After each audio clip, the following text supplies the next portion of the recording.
Welcome back. Israeli Prime Minister Benjamin Netanyahu is set to make a trip to the White House next week. That will make him the first foreign leader to meet face-to-face with President Trump in his second term. In a letter to the Prime Minister, Mr. Trump wrote, "I look forward to discussing how we can bring peace to Israel and its neighbors and efforts to counter our shared adversaries." This comes after Trump made controversial comments over the weekend about Gaza, saying he wants to, quote, clear out the region and send refugees to Egypt and Jordan.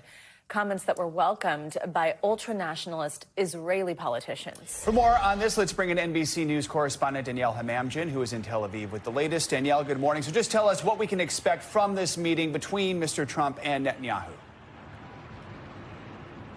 Well, good morning to both of you. There's lots to talk about, of course, but the most pressing issue is this fragile ceasefire. Many people here, both Israelis and Palestinians, credit President Trump for making this deal happen. But since it was enforced, we heard President Trump saying that he's not confident the ceasefire will hold. And just as you mentioned seconds ago, he's also said that Palestinians in Gaza should be moved to Egypt and Jordan, something both countries flatly rejected. And Palestinians in Gaza want Gaza to be part of their future state. Now, Mr. Trump, of course, is a staunch supporter of the Israeli Prime Minister. And many here, certainly Palestinians, fear that some policies that would have been considered too right-wing, unthinkable just a few years ago, will now be given the green light under the new Trump administration. Trump's Middle East envoy, Steve Witkoff, met with Netanyahu earlier in January. This was just days before the ceasefire deal that you're describing was finalized. He is set to visit Israel this week. It'll be his first visit to the region since Trump took office. What do we know about the agenda here? Well, we are waiting for official confirmation that he has arrived in Israel. We're expecting his arrival today.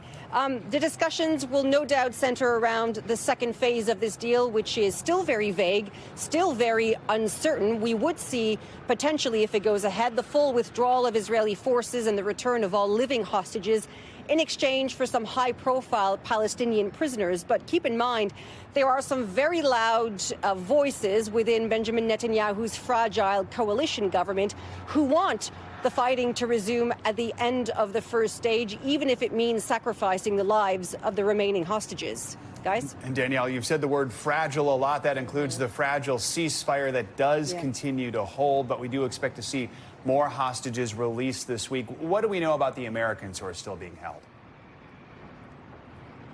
Yeah, well, we're going to see the next hostage released tomorrow, and that will include 29-year-old Arbel Yahoud, who you might remember should have been released back on Saturday, but there was an issue there. But we're expecting to see her released tomorrow. Agam Berger, who is the last female soldier.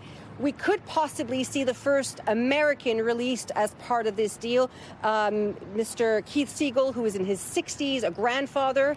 And soon after that, we don't know exactly when, but Sagi Dekalchen, who is in his mid-30s, is expected to be released at some point in the first stage. But in terms of the list tomorrow, as part of the terms of the deal, Hamas should be providing that list 24 hours before the release of the hostages. Guys?